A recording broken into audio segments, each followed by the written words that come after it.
if you've got an issue, Yeah. like,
to me, profound, and science is one very narrow way of looking at the world, and I don't want to lose that.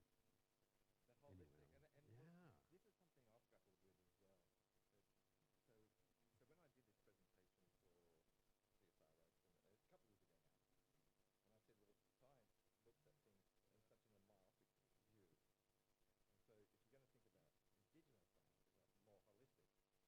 you're going to think about Indigenous science as a more holistic, and that's a challenge. Exactly. So, yeah. I do, look, I agree with you 100%. But the lack of a better term, if I can find another term, and I talked, like I said, that presentation I did a couple of years ago now, is that the real, science, I agree on that.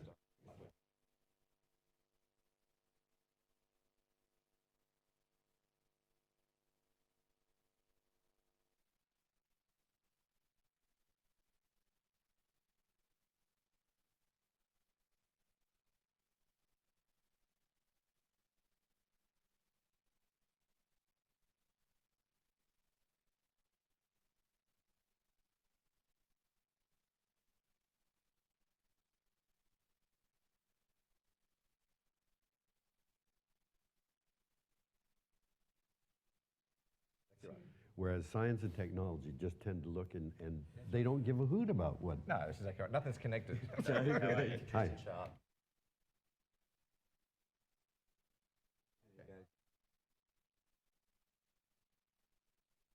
Oh, okay.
Wenyo, yagalo yulang, ha?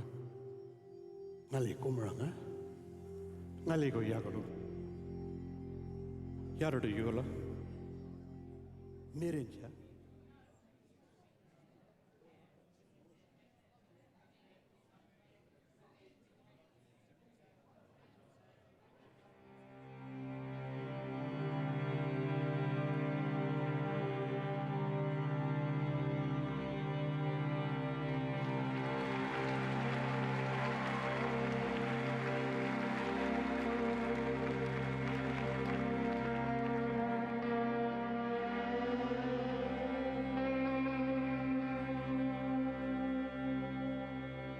Far away in another life, I walked my land proud and free. Far away from my other life, searching I roam my far away. Oh, oh.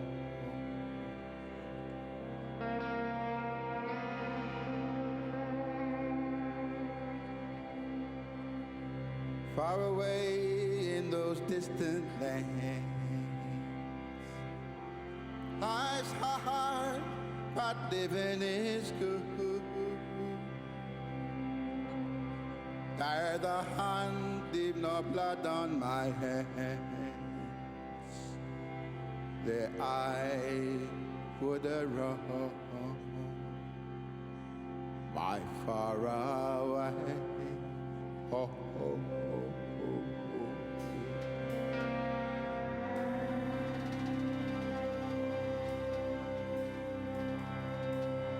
You look ambo, you come back. You malabatang will not die.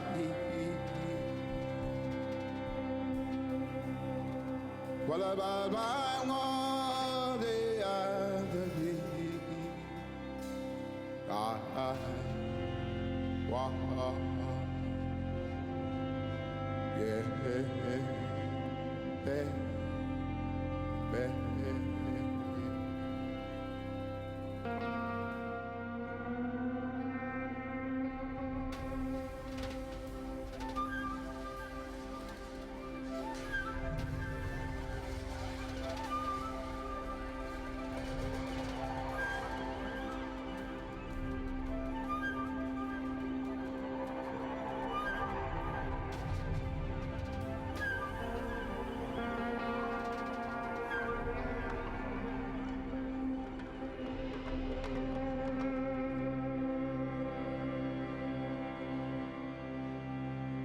Malabadang will not die. Kwang wal bajele la dogo. I'm a la dogan chi. Wah, wah, wugui ini. Ganga le la.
mistakes and successes. They learned how to live in balance. And that knowledge is priceless. It will never be replaced by science because it's thousands of years old and it's based on place, place, place, place, place.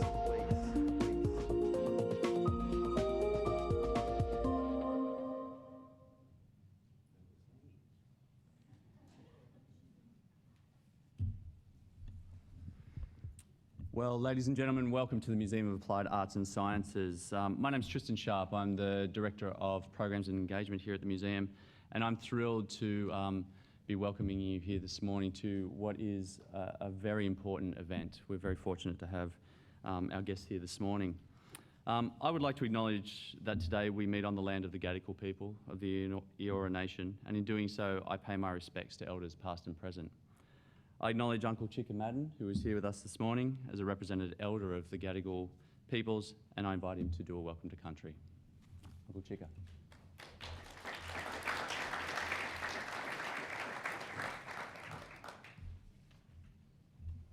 Good, thank you. Good morning, folks. My name is Charles Madden, but known around the inner city as Chicka. Now, that's a nickname that I got many, many years ago, going to Redfern Public School, which is now NCIE, the National Centre for Indigenous Excellence. Folks, I'm from Gadigal land, Aboriginal land. That's the land we're on at the moment. For many years, I've been involved with different Aboriginal organisations in and around the city. I've been a director with the Aboriginal Medical Service at Redfern for over 40 years. Also a director with the Redfern Aboriginal Housing Company, Aboriginal Hostels Australia, and the Metropolitan Local Aboriginal Land Council, where I am still a very active member. I've got to mention it, folks. Also a life member of the Redfern All Blacks Rugby League Football Club. Folks, for many, many years I've lived and worked in around the city of Sydney. I'd like to take this opportunity this morning to extend a warm and sincere welcome to all of my Aboriginal brothers and sisters, non-Aboriginal brothers and sisters who may have travelled here onto Gadigal land. If we have any brothers and sisters from the Torres Strait or further afar across the seas, welcome. Welcome to Gadigal land. The Gadigal clan is one of 29 that makes up the Eora Nation. The Eora Nation is bordered by 3 distinctive landmarks. We have the Hawkesbury River to the north, the Peen to the west, and the Georges River to the south. Those 3 rivers form the boundaries of the Eora Nation. Folks, if you've travelled across this great city of ours today, the state or this great country, welcome. Welcome to Gadigal land. Enjoy your stay. Have a safe and trouble-free trip home. Once again, welcome, welcome, welcome. Thank you. Enjoy the day. Thank you.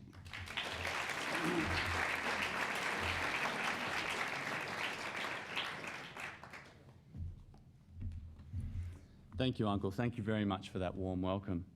I too would like to acknowledge the other elders and guests who are here with us this morning, sharing this important event. I'd also like to acknowledge the staff of the museum and my fellow directors who are also here to engage in such a fantastic opportunity to hear and think and see from some many, many thought-provoking people that we can bring to this museum. The Museum of Applied Arts and Sciences is one of this country's leading museums and has a very proud tradition. It is also Australia's only Museum of Applied Arts and Sciences, and something we're very, very proud of. The museum is committed to supporting and promoting sophistication of the significance of Australia's Indigenous sciences.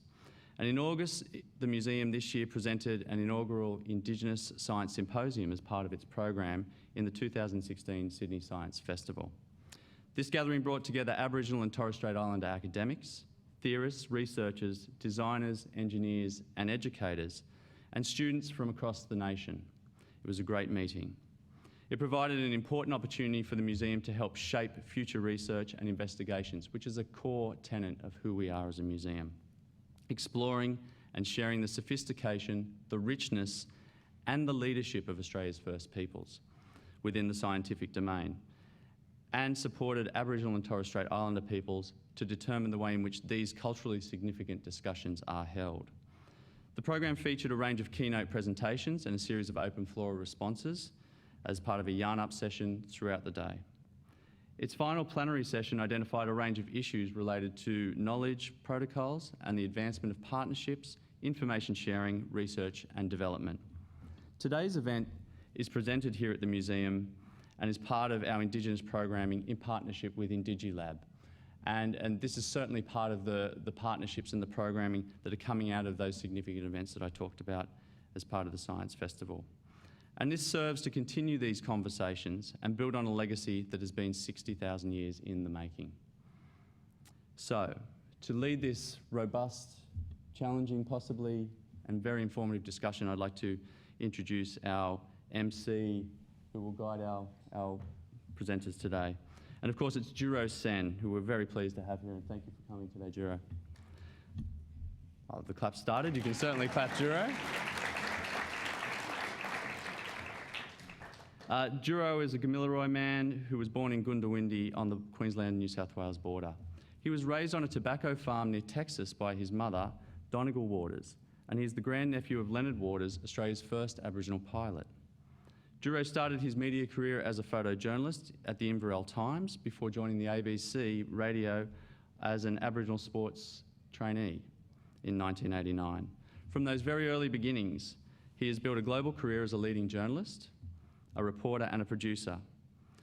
His views on Facebook page total more than 10 million. 10 million, Juro. It's actually It's actually 10 million, and many more on other platforms, of course. All his life, he's had a passion for science, technology, and sport, and he has introduced a new level of media coverage and voice in the Australian environment. In 2015, Juro became Australia's first dedicated daily TV news science and technology editor, which is absolutely fantastic and brings a great focus to those disciplines here. Indigenous science is an important part of the focus for Juro, and he is determined to expose this and broadcast it to a much, much wider audience. I think we're in fantastic hands, so please welcome Juro to introduce our esteemed panel.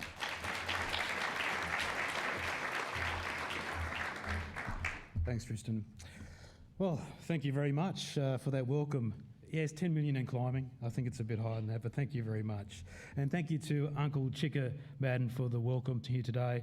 And I'd also thank and acknowledge our elders past and present for the Gadigal people and the Eora Nation. Thank you to Tristan Sharp as well for the introduction, and we're so grateful to Mass for collaborating with us today in Streams IQ, a special event for us and our special guests. Now, we are recording this presentation for future use on perhaps television shows, so if you have any objections to that, please tell the staff, but I think it'll be pretty good if everyone's involved, so just be aware of that. So welcome to our audience and all those online who can't make it here today. And this is a bit strange, it's different from what a pilot would announce, but if you do have your mobile phone, leave it on, and please take as many photos as you want, videos, whatever, get it out there, put a hashtag on there, and that's going to be hashtag StreamsIQ. Please get it out there. We want the world to see us here today because we have some fantastic guests. So, let's get it underway. During Science Week this year, Indigi Lab and the Museum of Applied Arts and Sciences hosted the inaugural Indigenous Science Symposium. Now, this event featured some amazing minds, one of my favourites, Bruce Pascoe and Dwayne Hummocker. Now, during the symposium, Indigenous and non-Indigenous scientists discussed and debated many issues that have historically disenfranchised Indigenous people. And here's an overview of some of the key issues that we raised and will face in the future.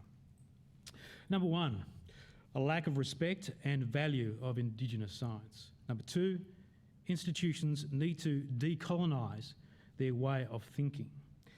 Number three, Indigenous people need to benefit from the use of knowledges.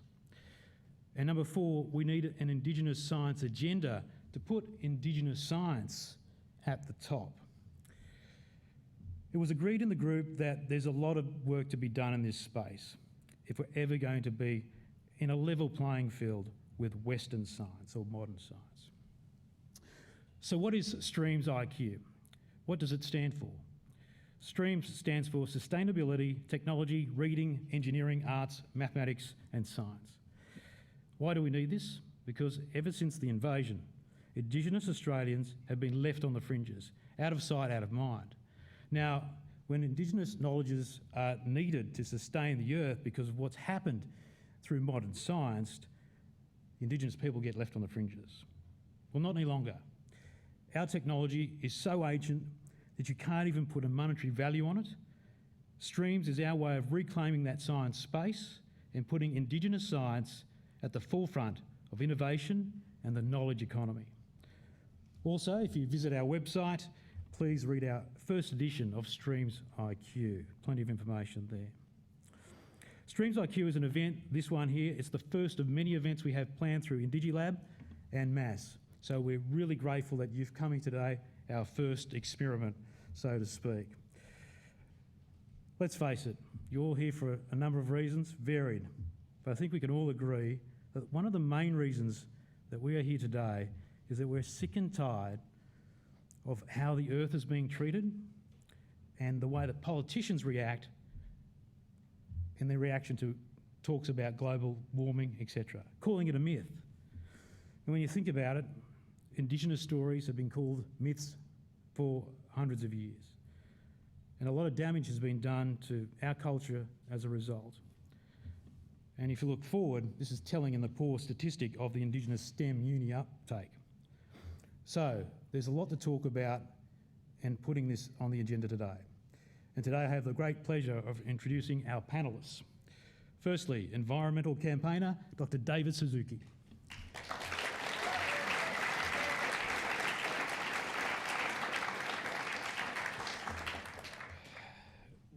If you don't know already, David Suzuki is the co-founder of the David Suzuki Foundation, an award-winning scientist, environmentalist and broadcaster.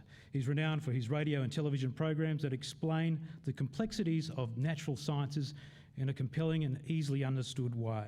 Dr. Suzuki is also recognised as a world leader in sustainable ecology. He is the recipient of UNESCO's Kalinga Prize for Science, United Nations Environment Programme Medal, and in 2009 won the Right Livelihood Award that is considered the alternative Nobel Prize. So we please welcome again David Suzuki.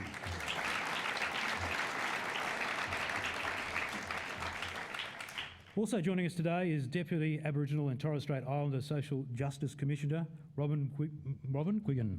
Robin, welcome.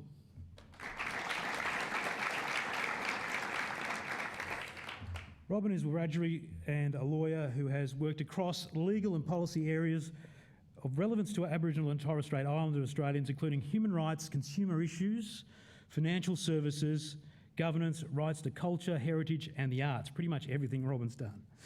Robin has served on a number of boards, including the Arts Law Centre of Australia and Gadigal Information Services and the Council of the Australian Institute of Aboriginal and Islander Studies.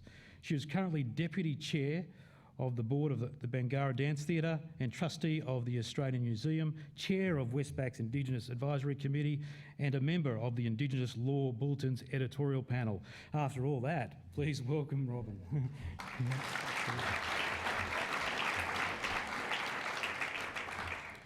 And last but certainly not least is my good friend and great panellist.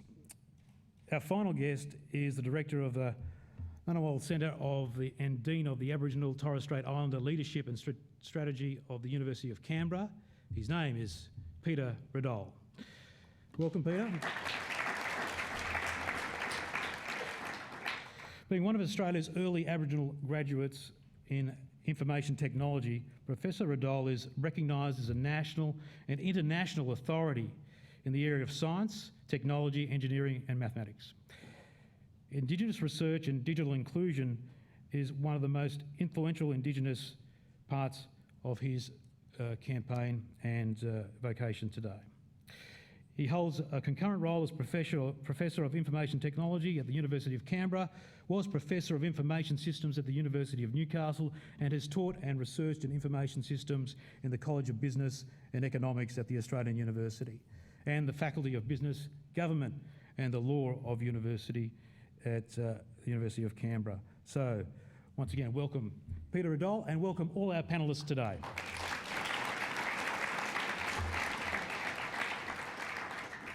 Okay, Robin, can we start with you? Please welcome Robin. Hello, everyone. Thanks, Juro, for the welcome and the opportunity to be here. I'd also like to thank Uncle Chika for his welcome and pay my respects to Gadigal, to the Gadigal people, to their role as custodians of this amazing land of Sydney, which I've been privileged to live on most of my life. And this broader Eora nation and the Gadigal people have their ancestors and the present day traditional owners of this country. It's wonderful to be able to be welcomed by them and to really acknowledge and embrace the fact that this is their country and that we're all guests here. Those of us that are not descended from the Gadigal, we're all guests here, and that I move to the best of my ability with great respect for the Gadigal traditional owners. I'm descended from the Wiradjuri people of central western New South Wales, as Juro said, or more correctly, as my grandfather said, Wiradjuri. He was an amazing man. He he was also a life member of the Redfern All Blacks. He lived some of his life here in Sydney, but most of his life out on our country, in Wiradjuri country, on the top part of the Lachlan River. Our country is between the Lachlan River and the Murrumbidgee River, and our clan, live up on that top part of the Lachlan River in near the towns of Uabalong that nobody's ever heard of. Very cute little town very sweet little town on the Lachlan River with beautiful willows and peppercorn trees, and he lived a bit further north on a big property and spent a lot of his life working on properties, rabbit trapping, shearing, and they did this great interview with him in The Land, one of the rural newspapers out there, and he said, there's two things about white people I don't understand. He says, bushwalks and barbecues. He said, my whole life has been one long bushwalk and barbecue. So he had a wonderful sense of humour, and that's, I think, also one of the ways that we learn as Aboriginal and Torres Strait Islander people. We learn through humour, we learn through stories, and that's a great a gift, one of the cultural practices, really, you know, that we are storytellers. And there's a lot of humour. There's a lot of serious things that are also that we need to talk about. So I want to pay my respects also to Indigi Lab. I think it's a wonderful initiative, and to the museum today as well, hosting this. I think that the bringing together of Indigenous knowledge and sciences is a really important initiative. There's been a lot of work internationally and nationally in relation to Indigenous knowledge, or traditional knowledge as it's sometimes referred to, and making those connections across the more traditionally recognised discipline of science, and the bringing of those two conversations together is really important work, and a lot of people have been making inroads into that, and I think I want to commend the fellows from Indigi Lab for doing this work. It's really important work, and we have a lot to learn from that. And I also, it's wonderful to have be on a panel with such esteemed and distinguished co-panelists, and it's great to be here with Peter, and I think all of us are a bit like this about being breathing the same air as David Suzuki. I certainly am. Thank you.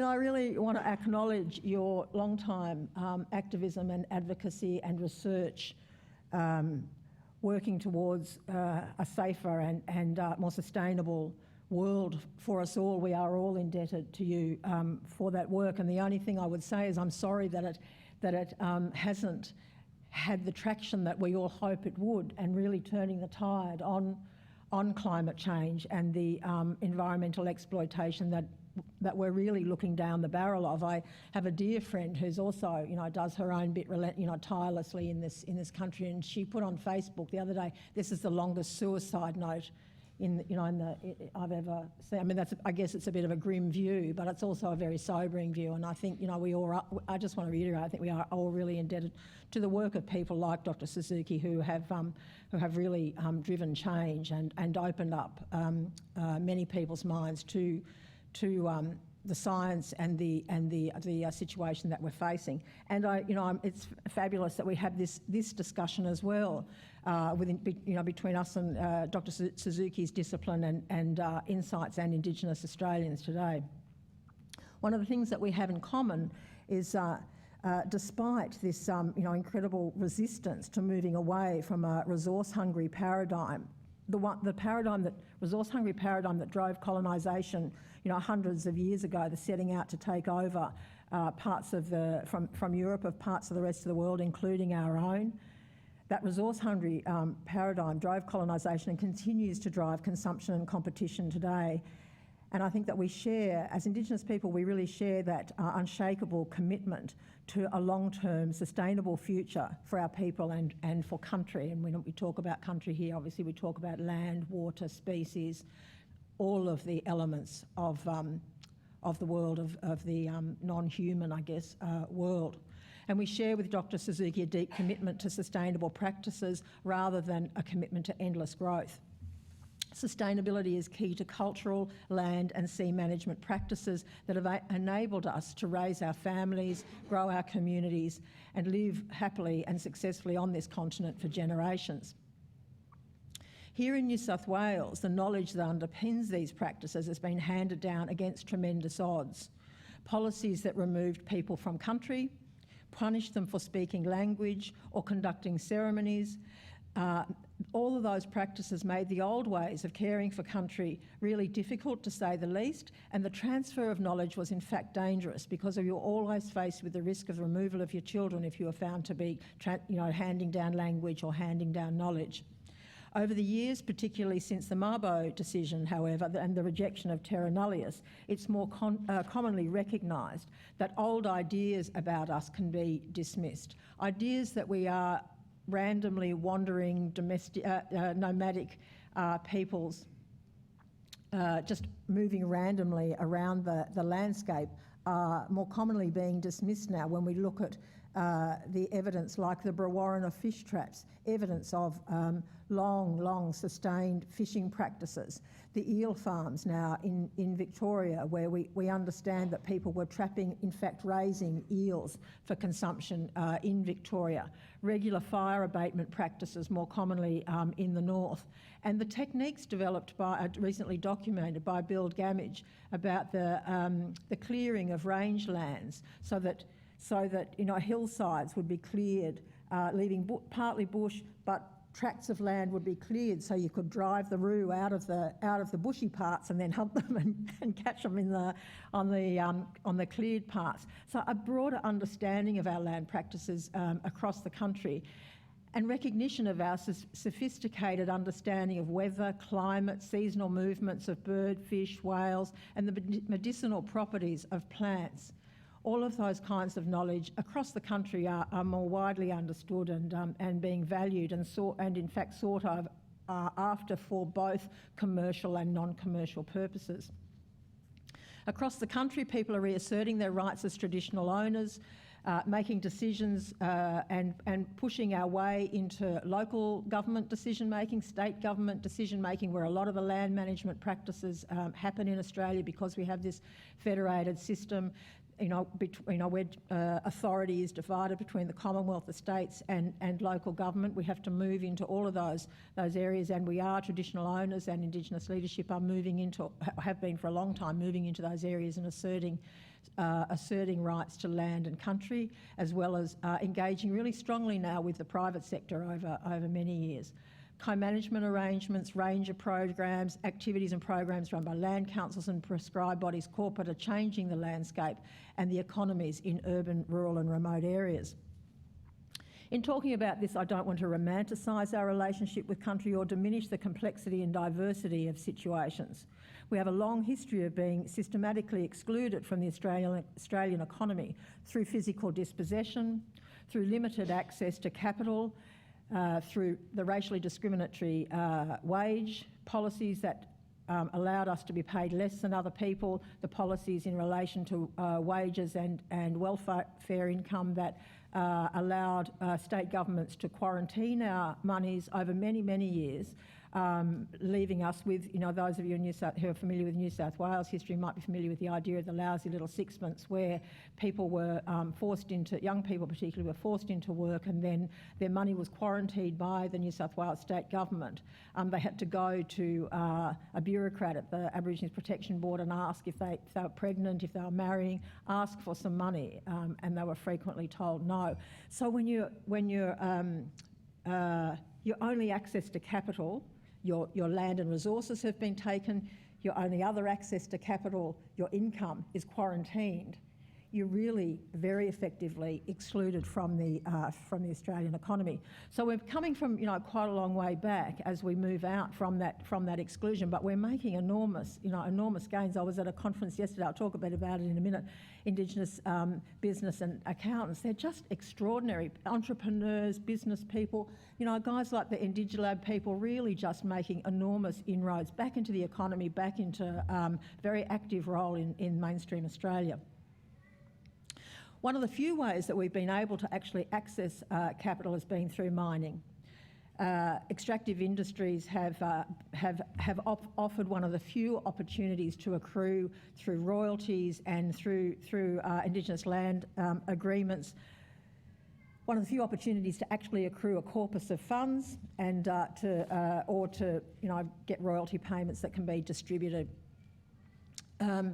One of the really significant factors in the extent to which we're able to leverage our rights in relation to land where those mining arrangements are coming into play is the extent to which we're able to really assert ourselves and drive strong and hard bargains to say, no, you're not coming onto our country unless you're really going to provide something to us, not just jobs, but jobs, money and royalties, and really give some kind of, and remediation, land remediation, and drive some hard negotiations in relation to those kinds of arrangements, which are not of our choosing. We don't have the power of veto in most legal arrangements in relation to land and native title don't provide us with the power of veto, so we're really just often in a position to try and drive the best bargain we have.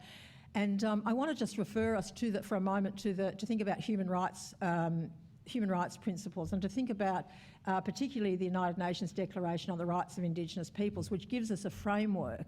It's been adopted in Australia in 2007. It's a declaration, so it doesn't actually drill down to give us domestic legal obligations, but it does give us a set of principles that the Australian government and the private sector, by virtue of the Australian government's adoption in this country, does need to pay mind to the principles of the United Nations Declaration on the Rights of Indigenous Peoples. There are four main principles in that declaration. The first is self-determination, so the right of Indigenous peoples to be self-determining, the right of us to say how our future will unfold, and the second one is the right to participate in decision-making, and the standard for that is free, prior and informed consent. So it says, that before anything happens we need to know. So for example, mining, we need to know what it's about, we need to be fully informed, and it's not going to happen without our consent.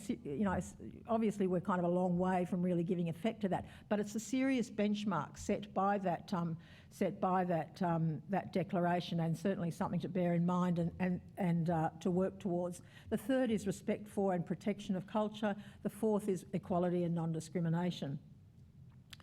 And at the Human Rights Commission, we're deeply committed to driving and raising awareness and driving the implementation of those principles, because they really do give effect to bringing us in from being forced out into the fringes and bringing us into the centre of decision making, and thinking about and coming and asking us, what is it that you need, what is it that you want, how can we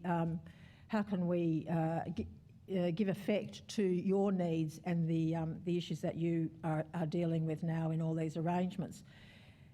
I'm conscious of time, so I just want to talk to you quickly about some work we've been doing in the Human Rights Commission in relation to Indigenous property rights. We have, been able to, through native title and land rights laws, been able to claim back and become rights and interest holders in large tracts of land across the country, very significant tracts of land.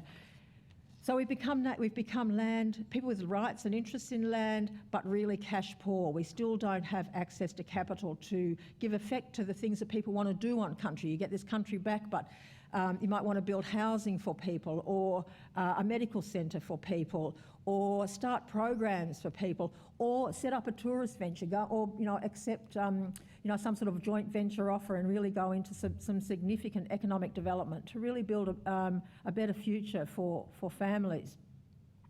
Because of the nature of the title, it's really hard to borrow. So people have been thinking about how can we do that differently, and there is a whole body of work that is really progressing really well. And the Commonwealth Government said come up with a reform agenda. So that's what we've been doing. It's an Indigenous-led process, and we're coming up with a pretty strong agenda which will move and go jointly with the COAG processes as well. The other thing that I've been involved is the development of Indigenous investment principles. So people who do have this corpus of money through mining generally, how can they invest in a way that really gives effect to communities' aspirations? Because what we know is often when you've got that kind of money, people will go straight for the investment strategy and not take that step back and do the self-determination, free, prior, informed consent, respect for culture, racial equality and non-discrimination, not do that kind of thinking that is a part of the Declaration on the Rights of Indigenous Peoples to get a really effective investment strategy. So people are really thinking about economic development, really engaged in economic development, really engaged in investment. And what I want to tell you about that is that in those Indigenous-led processes, the first thing they say is not at any cost. We want to do those things, but not at any cost. Cultural values remain the priority, giving effect to culture and to the fact that what investors describe as the conversion of the asset. They'll say, as you've got your asset, your land, you're converting it into dollars, and then you go off and invest it. So this conversion of the asset, we don't think about it like that. We think about the passing down through generations of rights to country. We think about the fact that we are in this particular part of time where we're being asked to make very hard decisions, and we're very conscious that those decisions are going to have long impacts for future generations. There's a great pressure to get that right. In very difficult circumstances, a great pressure to get that right. And the first thing people say, our top priority is the rights to culture. We are who we are. We will, despite all these processes that we're in the midst of, that does not shift. We do not trade off against that, except when we have no choice, when the choice is taken away from us. We do not trade that, and that is the most important thing. So I just wanted to let you know that is, in these kind of discussions about land, resources and economic development, people still maintain that as the most important thing. I said I was going to finish. Can I just do I need to stop? Just punch through. All right. Okay, this is me punching through. Okay, so I wanted to just tell you a little bit. I guess talked about the fact that our rights to culture are expressed within the broader framework, and I wanted to just pay my respects to a woman named Melissa George, a fantastic woman she's the head these days of the National Aboriginal Islander Land and Sea Management Agency up in the Northern Territory. It's a really really important work that they do up there, and she gave the Native Title Mabo address, the Native Title Conference, and set out a bit of a blueprint for going forward, because all the work that we want to do has to be going on in the context of the current government and the policies. And she set this agenda saying that we really need to make sure that we don't have racially discriminatory policies anymore, policies like the Northern Territory intervention where the Racial Discrimination Act was suspended so they could drive through the income management and the different kinds of policies. So really important about, really strong about no more racially discriminatory legislation, that we need to work, summarising, we need to work across the layers of government again. That she said we need to give effect again to the United Nations Declaration on the Rights of Indigenous Peoples, The governments must support the capacity of people to live on their traditional country. We see the move in Western Australia to force people off, again, you know, the old story, force people off country, force people off the place that they have connection to. And she also says that, you know, in recognition of land and wealth taken, that we, through the generational policies of discrimination and suppression, governments must commit to measures of restitution such as compensation funds and special tax arrangements. So in this, people, we are still thinking, you know, how do we do this in the big picture? How do we really assert these rights as Aboriginal and Torres Strait Islander people, where culture is the most important, where sustainability is part of that. I was just reflecting yesterday. I came back, as I said, from that business conference, and I was really impressed by a young man who told his own story about his personal story of his battle with addiction, anxiety, depression, and he talked about the fact that what was game changing for him at a personal level was coming back to culture, coming back to identity. He talked briefly about how he'd become separated from that, but he talked about the fact that when he was able to come home to himself in terms of his own identity and connection to culture, the anxiety and depression lifted, and it was a very, very powerful message. And he talked about, for him, he unpacked what that meant for him. And some of the elements of that were respect, generosity, and reciprocity. And I think that, you know, I reflected on that and I was thinking the same can be true for the way that we, as people, those cultural values in relation to country as well. They're not just the personal values that we have in relation to each other, they are also the personal values and the values that we bring as a people in our relationship to culture. Respect, generosity and reciprocity in the way that we deal with species, land, waters, sites and people and each other. And we do that at the same time as we are trying to make the best of opportunities for economic development, because we must come out of poverty, and we cannot rely on government to do that for us, because when we look at previous policies, when we look at the Northern Territory intervention, we know that is not the game of government. That is not their goal. In the same way that we need to just take responsibility and take the opportunities to do that ourselves. So I just want to return again to thinking about those four principles, those human rights principles, because they move us: self-determination, free, prior, informed consent, effective participation in decision making, respect for and protection of culture, equality and non-discrimination. All the things I've talked about can be packed back into those principles, and they make a very effective vehicle for driving that kind of change with government, with the private sector, and moving us, you know, to a future that is consistent with the ideas I think that David talks about, with a sustainable future for us. Thank you.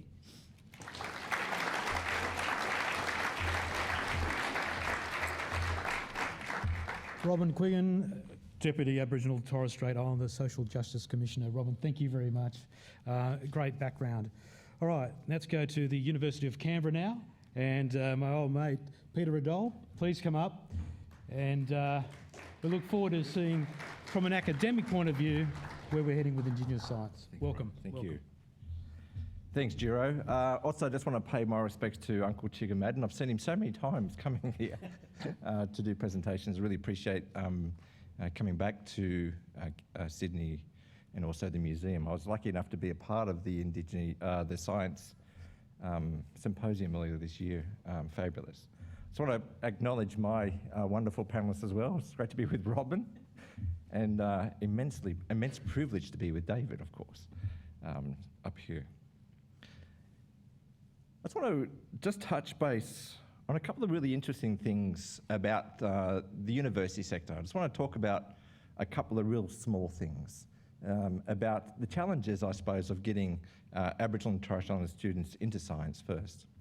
Would anyone be shocked to know that the percentage of Aboriginal and Torres Strait Islander students who complete their degree that they start is just 47% nationally? Just 47%. And as opposed to 75% for non-Indigenous students. Only 25 Aboriginal and Torres Strait Islander PhDs graduated last year out of 39 universities in the country. To be, in terms of enrolments, we need a 306, this is in postgraduate PhD enrolments, we need a 365% increase on today's date, current enrolments, to actually reach parity, which we think is roughly about 3%. So when you think about this, it's a big challenge for us. But it's not all doom and gloom, of course, because there are some good things. I just want to touch very quickly, but on a point that Robin made in terms of businesses. I do think, on a very academic and personal level, that Indigenous businesses will drive innovation. Indigenous businesses will drive and pull us out of poverty. But what you guys probably don't know is that Indigenous businesses, Indigenous-owned and run businesses, are actually 100 times more likely to employ an Aboriginal person than a non-Indigenous business. Not 10%, 100, not 10 times, 100 times. And that fact is what's driven the federal government's 3% procurement program. Now to technology and science. This is the exciting bit. Many years ago, I had the lovely pleasure of actually travelling to Murrujulu. Anyone know what Murrujulu is? It's a community at Uluru. They were undertaking a project at the time, looking at how do we actually capture the rock art sites? How do we actually capture and preserve the rock art sites? And how do you actually marry what the cultural preservation people were doing in terms of parks and what the traditional owners wanted to do with those rock art sites? How do we actually capture and produce or store digitally, I suppose, the traditional stories, the women's and men's stories? How do you separate that? And some guys out there at the time, and there's one particular guy called Troy Malley, I don't know if you've known him, he owns a company called Cultural Systems Solutions, and they come up, and I was very lucky to be there actually. So there's a couple of traditional owners and a few guys, tech guys, and they were just drawing in the sand about what they would like to see. And it's amazing, actually. 6 months later, they actually created a system, and it is called, it's a keeping place, I suppose, separated virtually between men and women's business, but actually captures multiple levels of access. So for traditional owners, they get to see the story, and different levels of law. You can get the different aspects of those stories as well. Quite an interesting idea. So successful that the federal government, through the Department of Defence, actually uses that technology now to manage their assets. So it's quite interesting. So there's a great example of technology, Indigenous-led. Indigenous knowledge has developed that technology, sold back to the federal government. That's the best thing, I think. It's turning the tide. I was very lucky about a decade ago to be asked to be a part of the Inspiring Australia's Indigenous Science Engagement document. But I was very disappointed when I joined that panel to find out that our panel was different to all the other panels. There was about 4 or 5 of these national panels. And Questacon had got the money, advocated on our behalf, thank God, for they did. But we soon realised that when the federal government came up with this national science agenda through Inspiring Australia, they forgot about someone. The 3% of the population that they always forget about, or often forget about, because they didn't think that we had any connection to science.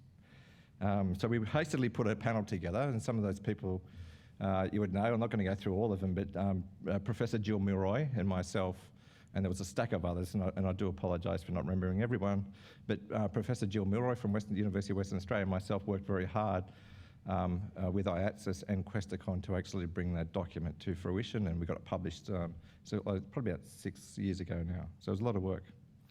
And that sort of opened up my eyes. Through that technology and through this science agenda, it sort of opened up my eyes about what is science and technology in the Indigenous space. One of the things I've really struggled with growing up is that everyone talks about Aboriginal people as being nomadic. Like we wander from one place to another place. But what's really interesting is, if anyone's seen a midden, like an Aboriginal midden, how do we explain an Aboriginal midden? So it's just a pile of rubbish, I suppose, if you like, shells, stuff that's been left. What's really interesting, because I didn't know this either, but what I thought, if mob on the coast were going to eat something, they just chuck it anywhere. Oh, they don't do that. They're actually very organised. They actually chuck stuff onto middens in one spot. That's where you put your rubbish there. And these middens are very big. So it got me thinking, if we're nomadic, how come these middens are so big?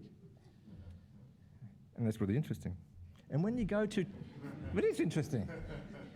So who's saying that we're all nomadic? I think it's interesting to think about this, about who actually dominates the agenda about who we are and what we do.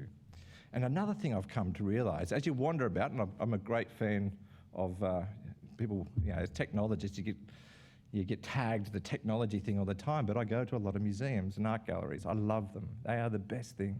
And this one's got some digital art too, brother was telling me earlier, so that's even great. That's much better. But if you look at some of these paintings, there was quite physical structures. These are early colonialists have painted our mob with gunyahs, huts, and very complex structures, not one or two huts together, but 20, and a whole societal structure. And they called us nomadic, that we're wandering about everywhere. I think that's really interesting about how we were defined by the non-Indigenous people of the time. And so we're not nomadic at all. Often there were quite big structures and very complex social structures. So, and we know now, particularly, and Robin sort of alluded to those, the eel traps and also the fish traps of Brewarrina. These are not structures you can just pack up and move on. You can't move them. They're very complex science and technology, learning over a very long time about how do we do this efficiently and effectively. This is very important, not just to understand science, but it's also about life. It's life-giving, and that's a really important thing to think about. Now, David and I were just chatting before about the difficulty with using terms like Indigenous science, and I have to say that if we don't use Indigenous science, how much traction do you think we would get in the university sector or the national agenda? Exactly right. If we didn't use those terms, we wouldn't get any traction in the space at all. And that's why we have to use these terms. Science, and as David rightly points out, and as I did a couple of years ago now with the presentation, science looks at one tiny little myopic thing and says that we're going to study that for 5 minutes and we'll give someone a PhD on that. The difficult about Indigenous science is that everything is connected to everything else. Everything is connected. And there's a really good example of that. I spent a couple of years in Taree where I met my lovely wife. Best part of the country, I think, for many reasons now. But Uncle and Auntie told me this wonderful story of where this, when this sort of, and please forgive me because I can't remember the traditional names, but there is a hairy grub that wanders over to one of these trees, a wattle tree. And when that hairy grub goes over there and climbs up the wattle tree, Arnie says that's the time when the sharks come up the coast and up into the Manning River. Now it gets to a point, a place called, because they're chasing fish, of course, they get to a point called Tanoni, where Tanoni is. Now Tanoni is actually the Biripi Warramai word for shark, and that's what they call it. It's a little town called Tanoni. And that is where the local mob would actually hunt for sharks during that particular time. Now, whether that's scientific or just accidental that it's all connected, I don't think so. But everything is connected, and I do agree with that. Everything is connected. But if we don't use the word Indigenous science, then we get no traction in the academy, and that's a real problem for us. If you look at some of the land management, and I know Robin's already touched on this, the land management practices, and I love this thing. Bill Gamage's book is fabulous. What a lot of people don't know is Bruce Pascoe actually wrote his book first. He just couldn't get it published. Not surprising, really. He just couldn't get it published. It wasn't robust enough, wasn't good enough. And he went back and did a lot of work to make sure it was published, and now it's got, I think it's 11th or 12th edition, rerun. That's amazing. It's incredible. I don't think Bill Gamage's book has got that many publications, reprints. However, it's still a very good book. But one of the fascinating things we know now is that the land, when everyone assumes that land was not a virgin land. The land was not a virgin land. It was actually managed scientifically, if you like, and I'll put that in inverted commas, for the outcome and survival of Aboriginal people who are here. Not just, and that was right across the country. It's right across the country. And we have now, even though there's lots of fences everywhere, We have now a number of areas in Queensland, Northern Territory, and in the ACT, and I'm not sure New South Wales just yet, where we do have now a revival, I suppose, of those cultural burns. That's happening now through traditional practices, age-old traditional practices. I want to touch on a couple of academic things, if I can. I had the really amazing privilege of working in the technology and science space for a little while now, not that long really. But there were two young people who I've come to admire immensely. There was a young fellow by the Aboriginal guy, Alex Devlin. I hope he doesn't mind me using his name. I didn't ask him, so it's too late now. He's at the University of Newcastle, and he wanted to do. He's doing civil engineering, and he wanted to look at how does Indigenous knowledge or Indigenous science, Indigenous knowledges, how do they inform civil engineering practices? What I didn't know at that time is that when they build a building these days, they go and do a core drilling. They look at how, and then they work out where the mud is, and they try and find out where the highest watermark is, the highest watermark. So what he did at Singleton, he took all those oral histories from aunties and uncles and grandparents and everyone he could find. And then he matched that with all the rainfall water gauge readings over a long period of time. And he tried to match them up and say, is there any correlation between these? Is Indigenous knowledge solid enough to actually use for civil engineering purposes? And surprised, I think we were all surprised, that it was actually much better, because a lot of parts of Australia, you've only got rainwater measurements from about 1850 onwards, where Indigenous knowledge goes much more back further than that.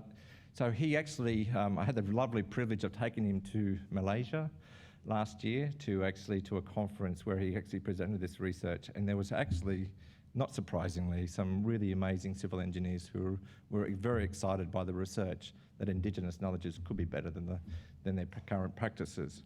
So it opens up all sorts of other issues associated with that, because then who owns the IP and that sort of thing. But at the end of the day, it's really cool that we're actually using Indigenous knowledges to inform Western structures. We're building these things, roads and buildings based on Indigenous knowledges. I'm not sure if that's a good thing or not yet. Another person I want to touch on is a wonderful young woman who I've had the privilege of meeting, again, at University of Newcastle just recently. I say recently, 2 years ago now. Carly Noon. She currently works for CSIRO's Indigenous STEM program, Science, Technology, Engineering, Maths. And she's just finished a science and mathematics degree, physics and mathematics degree, at the University of Newcastle, and is about to find a place to do a master's in astrophysics. This is so exciting for me, because finally we're having more and more of Indigenous knowledges, if you like, or Indigenous ways of knowing and doing coming into the academy, which can only make things better for all of us. As much as, and I know if I can, I can't say things off the record here because it's taped, but let me just say that my humble beginning, early days, I was a motor mechanic. And I actually detested people with PhDs, and now I have one, so I'm not sure what that means. But what I do know is that people with PhDs somehow, for some damn reason on earth, are taken much more serious in some contexts. They tend to get a bit more traction, and to be quite honest, that was about 90% of my motivation to do the PhD, to be quite honest. And if we can have more of our young people going into those science degrees and technology degrees and actually informing Western science and saying, you guys haven't got this right, this is nowhere near right, it's going to make it better for all of us.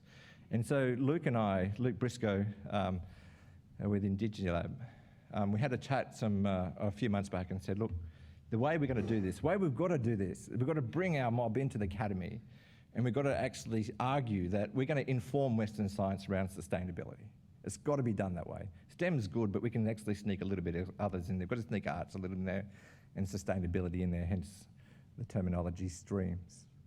If we don't do this, I think we're all, it's an unfortunate way of thinking of it, the longest suicide note on earth. we're all in a bit of bother. I'm not saying that Indigenous sciences or Indigenous knowledges are going to be the panacea for everything, but I can tell you now that if a people can live for 40, 50, 60,000 years in a country, and 200 years later we're worried about we're all going to die out, there's something odd about that. I think there is an opportunity to actually bring those knowledges and technologies in there. I just want to touch on, and this is a promotion of sorts, I've got a new PhD student at the University of Canberra. His name's Brad Mogridge, and he's actually doing a PhD in an area that's so important to us. It's on cultural flows and Indigenous water rights in inland river systems, something that's really, really important. Yeah, if anyone's read any of the data and literature on how is the Third World War going to be fought, it'll be on water rights. Everyone thinks that's going to be fresh water rights, if not water rights altogether. And Brad's trying to understand how our traditional knowledge and our traditional ceremonies, our knowledges, and how we actually connect back to those water rights is really important for us. You know, the Murray-Darling Basin Authority and others are actually desperate to actually understand this much better, because you know what? Do you think is it very high on their agenda? You know, it's a lot. It's if I can say this delicately, there is a lot of goodwill in the world, and particularly in Australia, in the Indigenous agenda, if you like. But when it comes time for action or for putting a hand in the pocket to help out, we don't get that traction that we need. And going back to that point I was going to make, while Indigenous science probably may not be Indigenous science and it's much more holistic, the reality is if we don't use the terms that non-Indigenous people or the business policy and decision makers make, we don't get any traction. I'll leave it there.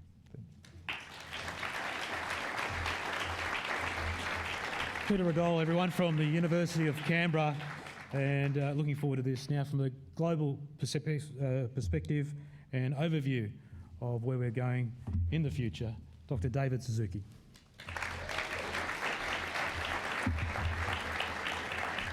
Thank you. I'm delighted to be here. I want to thank Luke for arranging this. When I met him last time I was here, he talked about possibility of my doing something. So I'm delighted to have this opportunity. I too would like to thank Uncle for that very warm welcome to his territory, and acknowledge that we are on Gadigal land, and thank those people, that nation, for caring for this land for so long a period. I'm going to talk as a Canadian, and my experiences and my thoughts are all based in Canada, but having been to Australia many times, I think that much of my thinking is relevant, so I hope you don't mind my perspective coming over here. I was born in Canada in 1936, and in 1954 I went to the United States to get an education in America that wasn't possible in Canada at that time. And I lived in the United States from 1954 to 1962, and when I was finished, I was a scientist. And I came back to Canada a hotshot geneticist, and I was determined I was going to make my reputation internationally as a scientist. I was completely sidetracked by a woman. Happened to me over and over again, usually disastrous. My greatest regret is I never met her. But in 1962, a woman named Rachel Carson published a book called The Silent Spring. And it was all about the unexpected effects of pesticides. And that book changed my life, because as a scientist, I read the book and realized science is a very restricted way of looking at the world. Scientists focus on a part of nature. And yes, we could look at insects and plants and see the effect of chemicals in a Florence flask or a growth chamber or even an open field. But science does not see that everything in nature is connected to everything else. So you spray chemicals on a field to kill insects, and you end up affecting fish and birds and human beings. And I realized then how restrictive science is. This is why I was talking a little earlier, and I feel when you say Indigenous science, that diminishes the body of knowledge that is thousands of years old. Fundamentally different way of seeing the world. And the challenge is not to try to give yourselves a higher level by putting in a fancy word, but get people to recognize the difference in Indigenous knowledge, and that it is far more profound and will never be duplicated by science. The book also, as I read it, I realized that scientists don't know enough. We have a very powerful way of analyzing the world around by focusing on a part of nature, but we still are unbelievably ignorant about how the world works. So you can spray on fields to kill insects and get a spectacular result, killing all insects. But it was only when bird watchers in the United States began to notice that birds populations were dropping, especially the raptors like eagles, that biologists tracked it down and discovered a phenomenon they didn't know existed until eagles began to disappear, called biomagnification. So you spray in concentrations of parts per million, microorganisms absorb the DDT, they're not killed by it, and they concentrate it. And at each level up the food chain, you keep concentrating those molecules. So by the time you get to the fatty tissue in the shell glands of birds or in the breasts of women, you've concentrated these pesticides hundreds of thousands of times. How could we have managed DDT when we only discovered the phenomenon of biomagnification when eagles began to disappear? And we find that over and over again. When atomic bombs were dropped on Japan in 1945, scientists had no idea there was a thing called radioactive fallout. That was discovered when bombs were tested over Bikini.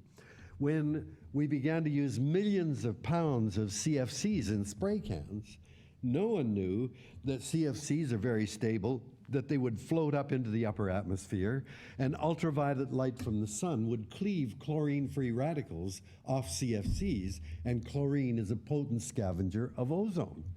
No one could have anticipated that.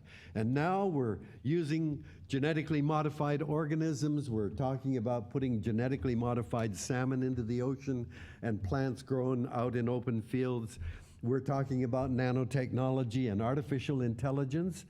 Haven't we learned anything from the history of science to realize there will be phenomenal impacts of these powerful techniques, but we have no idea what the long-term consequences will be?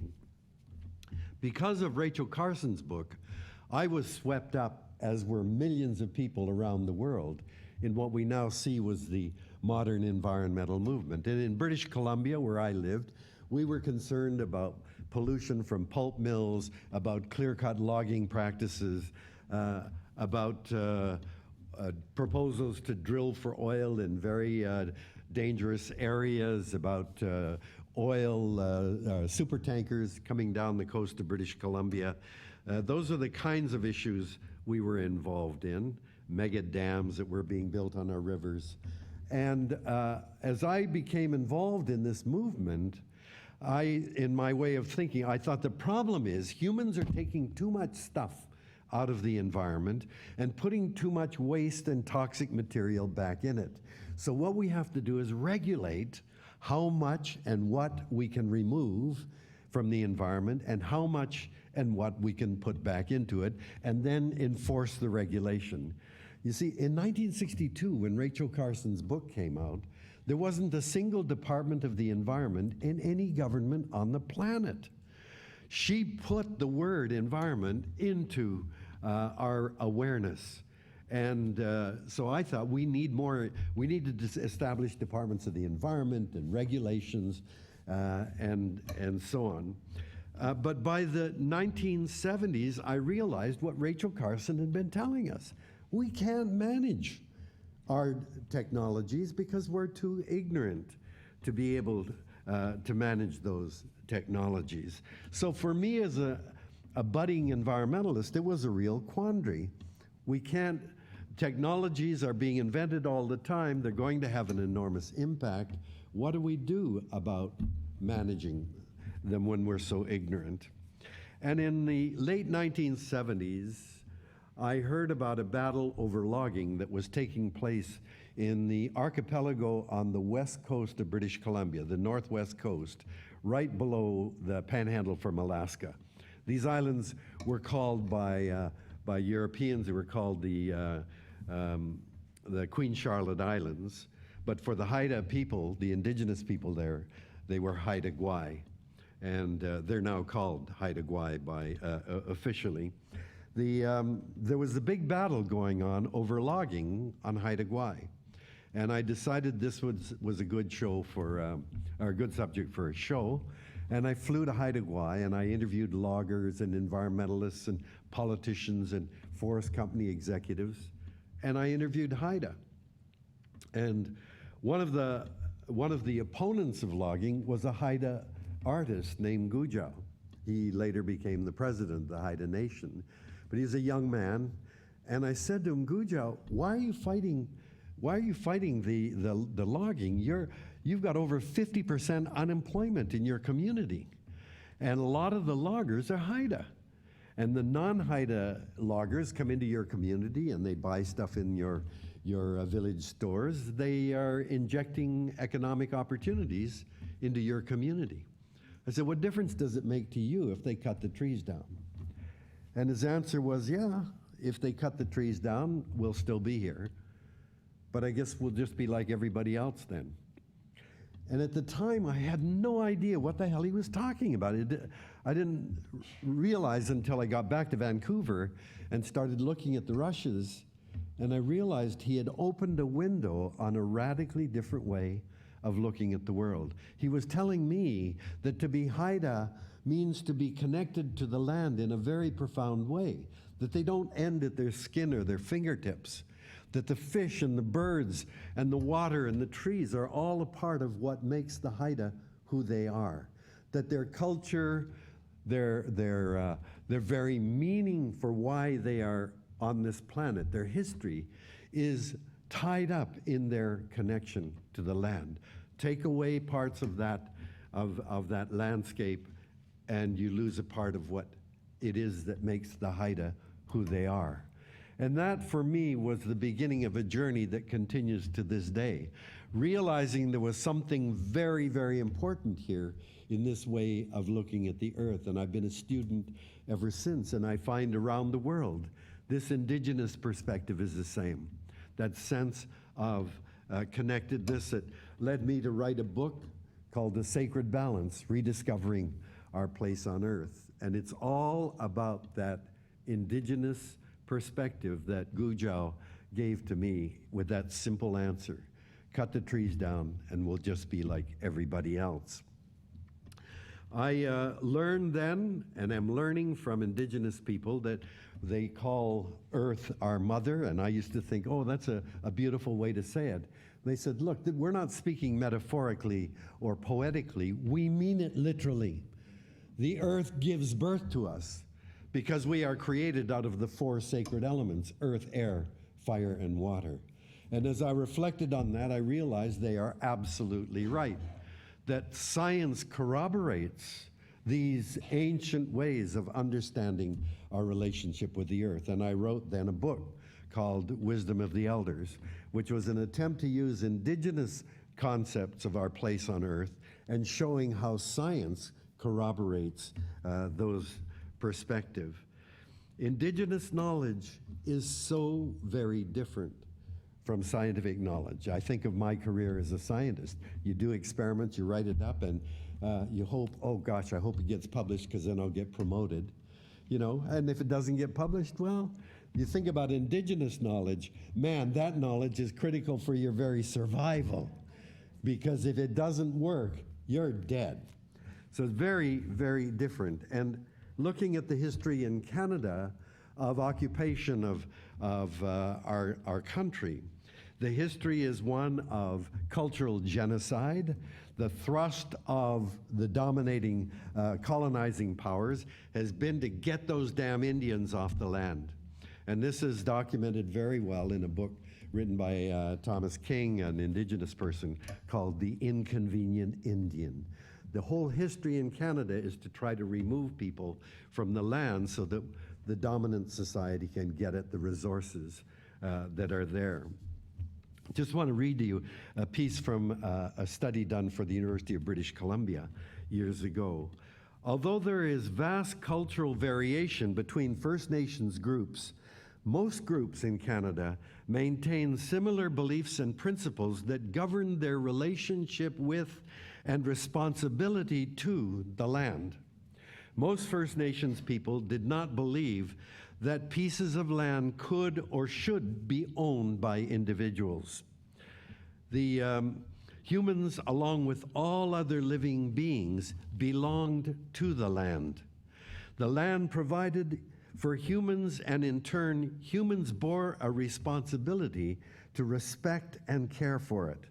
Many Aboriginal peoples understand this as a reciprocal relationship with the land. European settlers arriving in North America brought with them concepts of private ownership. That was a big difference that then was imposed in Canada. And something that was very profound for me, Gro Harlem Brundtland was the president or prime minister of Norway, and the United Nations appointed her commissioned her to do a study in the 1980s. Her report, called the Brundtland Report, was published as a book in 1987, Our Common Future. And one of the really important paragraphs in that book I'd like to read to you. There, she's speaking of Indigenous people, their very survival has depended upon their ecological awareness and adaptation. These communities are the repository of vast accumulations of traditional knowledge and experience that links humanity with its ancient origins. Their disappearance is a loss for the larger society, which could learn a great deal from their traditional skills in sustainably managing very complex systems. It is a terrible irony that as formal development reaches more deeply into rainforests, deserts, and other isolated environments, it tends to destroy the only cultures that have proved able to thrive in these environments. And that is how I've come to realize the difference between Indigenous knowledge and the kind of knowledge we have today that comes through science. You see, science indicates that our birthplace, if we trace the movement of people across the planet using DNA, our birthplace was Africa 150,000 years ago. We're all Africans. That was where our species was born. But we began to move off the plains of Africa. And as we moved into new ecosystems and habitats, we were an invasive species. We had no idea how these new ecosystems worked. There might have been, whoa, there are a lot of big birds with no wings and they taste yummy, and we knocked them off. Even with spears and clubs, we were a very effective predator. And as we moved across the planet, you can trace the extinction of species as we moved. So we were an effective predator. And as we began to exploit the easily obtained animals and plants, at some point people must have realized, well, we don't have as many as there used to be. And so you had two choices. You either move or you say, we're staying, but we can't do it the way we've been doing in the past. And so the folks that stayed in places all across the planet, they learned from their mistakes. Their ancestors had successes, had failures, learned by trial and error, observed, remembered, and that became the hard-won knowledge that is the heart of Indigenous knowledge everywhere on the planet, profoundly based in place and tested on the basis of whether people survived or not. And the fact that in Australia people have survived for, 40 to 70,000 years is a testament to the fact that that knowledge works. In science, if it works or doesn't work, you don't get a promotion or you don't get a raise. But for Indigenous societies, that knowledge is critical for survival. And that's why I think calling it scientific Indigenous science diminishes it. radically different knowledge base. In the past 500 years, we've witnessed the explosive change or blanketing of the planet with a radically different way of seeing our place in the world. And that began with the exploration and the discovery. I mean, Europeans may have discovered it. The people who were already there knew very well where they were, of course. The discovery, the colonization, and cultural genocide, cultural genocidal policies spread the idea that land was opportunity. And I think of my grandparents who were part of this whole wave of a different way of looking at the land. My grandparents came from Japan between 1902 and 1906. They were uneducated and incredibly poor. When they left Japan, they knew they were never going back. It was a one-way trip. And they came to Canada because it promised opportunity. They knew nothing of Indigenous people in Canada, so they, of course, learned nothing from the people that were already there. And they saw the land as opportunity. If they were work hard, buy land. If there were trees on it, cut them down and sell them. If there were fish, catch them and sell them. If there was good topsoil, grow vegetables and sell them. That's what land represented. My dad was born in Vancouver in 1909, my mom in 1911. And like all the other Japanese Canadian kids born in Canada at that time, they had no grandparents and no elders. And if you don't have grandparents or elders, you've got no roots. You've got nothing. You're not told who you are or where you belong. And I look at Indigenous cultures and see the roots that go deeply into this land and back in time. And as I've learned more, I see there's an incredible relationship between the people and the land, and that relationship is built on gratitude. Gratitude brings with it a reciprocal relationship of obligation, of responsibility. When you're grateful for receiving a gift, you have an obligation as well. There is a reciprocity in that relationship. And that's a relationship of reciprocity to our mother and to future generations. And though that kind of responsibility, of course, is completely, or not completely, but tends to be obliterated in the dominant society. We started the David Suzuki Foundation in 1990. And one of our fundamental premises or principles of the organization is that we form partnerships with Indigenous people because they are the ones who understand what truly sustainability is all about. And we look to them for leadership then in the various projects that we're involved in.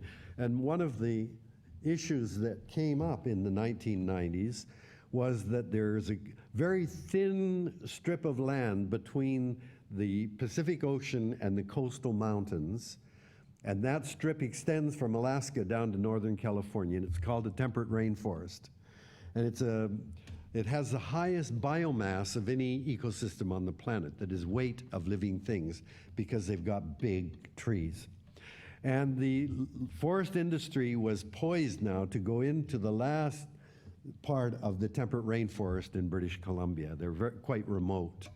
And environmentalists started getting concerned that they would be clear-cut. And so the response of organizations like Greenpeace and Sierra Club was, we've got to blockade and stop the loggers from coming in. And our response was, that's First Nations territory. We've got to go to First Nations and ask them what we can do to help them continue to make a living without having to clear-cut their forests. The First Nations communities were outraged at environmentalists. They said, how dare these people come in and try to blockade? They didn't even come in and ask our permission. But they welcomed us, my wife, who was the ambassador from the foundation to these territories, and we worked together with them and said, look, what can we do? We believe that you've been here for 10,000 years. Before that, they were covered in ice. You've been here 10,000 years. You've done very well at stewarding these lands. What do you need? What can we do to help you? And they said, we want to get control over these lands. They're our lands. Help us to gain recognition that they're our territory. And so we did that. And they said, look, we are isolated communities. There are 9 communities who owned huge bits of British Columbia. They said, we don't even know each other. Bring us together so we can talk. And so the David Suzuki Foundation brought together the 9 communities in this great temperate rainforest. And they worked together and said, we've got common goals. There were a lot of rivalries between them. They had territories that were overlapping that they'd fought over for centuries, but they wrote a declaration of coastal First Nations and said, these are our lands. And as the true owners of these lands, we have a responsibility to care for them.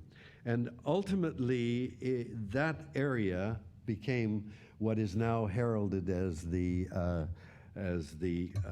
what do they call it? We called it the salmon forest, but in other environmental groups then jumped in and called it the Great Bear Rainforest. And it's now hailed as a great success. But the basis for it was to say this is Indigenous lands, and Indigenous people have got to have control over it, sovereignty over it, and determine the future of their relationship with those lands. So I think I've taken far too long. This is my position now, and I'm glad to say, after 9.5 years of absolute darkness under a government led by a man named Stephen Harper, he's gone, thank God, and the sun has come out, and some fellow Canadians, no doubt, and now we have a government in which the Prime Minister has said the two bases or foundations of the government now are Indigenous cultures and the environment. These are going to be the 2 pillars on which Trudeau is building his future. So Indigenous sovereignty over the land is now being recognized, and they, I think, will lead us into the future. The irony is, after all that has been done to our First Nations in Canada, they have something so precious that we in the dominant society need. And I hope that this is happening in Australia as well, because these cultures will, as I said, will never be duplicated by science. They're fundamentally different ways of seeing our relationship with the earth, and they have been tested over time for our survival. Thank you. Dr. David Suzuki, thank you very much. Almost time to wind up, and it is great to have a Prime Minister who knows about quantum physics. That's very, very impressive indeed. Just while we're sitting here at the panel, just got 5 minutes to go. Dr. Suzuki, I cover technology, and every year we get new iPhones, new iPads, everything else. Is it possible for Indigenous culture, which I know you believe is, for us, the opportunity to look forward to save the planet, is it possible to have these and use Indigenous culture to save us at the same time, or is it one or the other? Well, I think it's a context within which the technologies are used. Believe me, I think the cell phones have had a terrible impact on the dominant culture.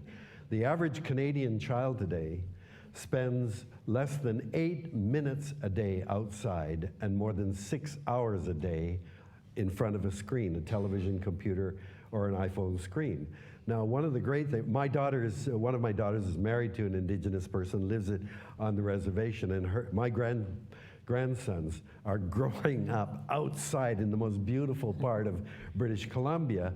And I've told my daughter, please don't give them a cell phone, because they're getting the biggest lesson going, being outside. And the challenge for us in cities is it's too tempting to use that and not even be aware of the world around us. So it all depends on the context. And the context of, well, I mean, what I'm trying to tell people is lessons that we Indigenous people take for granted. But when you turn on the lights, I'm asking kids, do you know where it comes from? You can use a cell phone and find out. But asking the question is very important. When you turn the tap on, where does the water come from? You know, Sydney's a big city. Where does your water come from? It's a dry continent. And I would think that should be one of the most fundamental bits of information that every kid growing up in this city should have.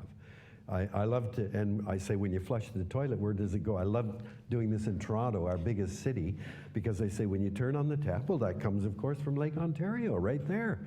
And when you flush the toilet, it goes right straight out into Lake Ontario. That's a big lesson that kids get. And how long have we got to sort out global warming, other big issues ravaging the planet? Well, I mean, you may have an answer on that. I think the reality is we're going backwards from where we were in 1988 when concern was at its height. Around the challenge around the world is that we're using the economy as a way of confronting the reality of what's going on. Every one of the 17 candidates for the Republican nomination to run for president in the United States is a climate denier. Donald Trump says climate change is a hoax perpetrated by the Chinese. We have those here. Yeah.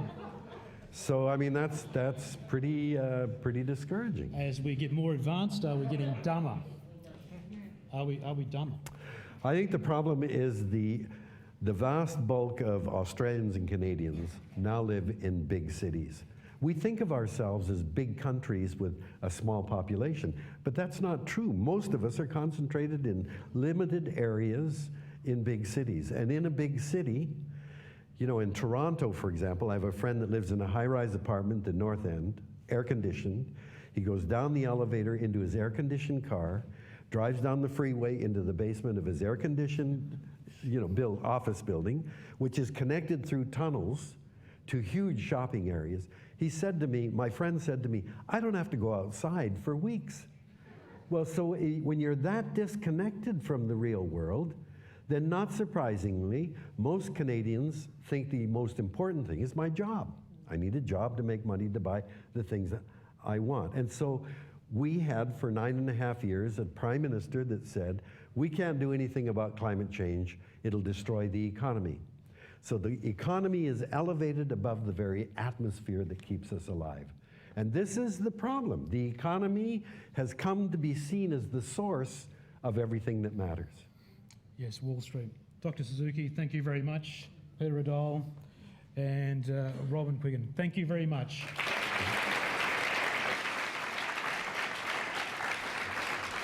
And David Suzuki will be signing some books in a moment, but Tristan might get you to wrap it up. But thank you. I've been Juro Sen, and really appreciate our panel and everyone else coming here and those two online watching us in cyberspace. Thank you very much. Thanks.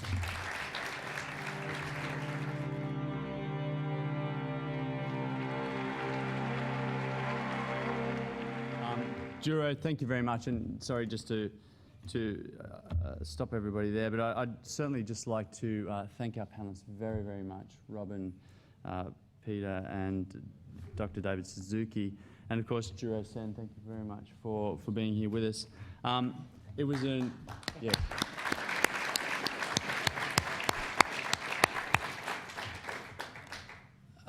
These events are extremely important, bringing people together, sharing ideas, talking, provoking thought that become other conversations and other ideas. And it was interesting for me, many important things said, but there were a couple of points across our three speakers that just ring very much true for me. And Robin, very important topics that you're talking about, but the thing that you said very early on about, and what I took from it was slowing down and taking time to talk. And that's extremely important, which I think we lose track of in our very busy daily lives, which David, you were talking about a moment ago. But further to that, it's really taking the time to listen as well. And there is a tremendous amount of talking happening, and people really need to slow down and listen as much as they can. Peter, again, and having not met you before, but coming from Newcastle, a place where I've spent a lot of time too, and great research coming out of that great university as well. But reflecting on the PhDs and the research of those young people that you mentioned and the contributions they're making, and your comments certainly around 40 to 50,000 years of knowledge versus 200 years of knowledge, and the stark difference of impact on that. And of course, that's very much about we have an urgency and we have a very short view on things when really we need to slow down and have a much longer view of things in the way that they're all connected. And David, of course, finishing off for us all, and so many things and thoughts there and putting things in perspective for us. But a couple of things that really resonated for me, of course, were the idea of staying in one place and sustaining an activity over a long period of time, which of course, again, we're losing a sense of that, rushing from one thing to the other. Nothing worthwhile comes unless it comes from a sustained effort, and learning by trial and error. And these are common themes that we are trying to connect with in the way we think about our world today, but of course are just values that have been shared with us today around this topic. That idea of collaboration and common goals as well, finding that common ground, I think, is so important. So thank you very much for those insights and those things that have resonated for me, and I'm certain there's many others things that have resonated for many others here today. Let me just grab this, I'm sorry, because I would like to thank people properly. Of course, it's been a great privilege to host this here, and it's important for our museum to be a platform for such fantastic thoughts and people coming from around our communities and around the world to speak. So thank you very much. It's great to have thought leaders here like yourselves, so thank you. I've acknowledged Juro, of course, Robin, Peter and David for their time. We'd also like to thank very much the David Suzuki Foundation and Indigi Lab for coming together and being here with us today. I'd certainly like to acknowledge Luke Briscoe as well, the founder of Indigi Lab. It's a wonderful partnership, relationship, collaboration for this museum. We hope we bring something to the table, but we certainly learn a lot by working with all our partners and collaborators. It's extremely important.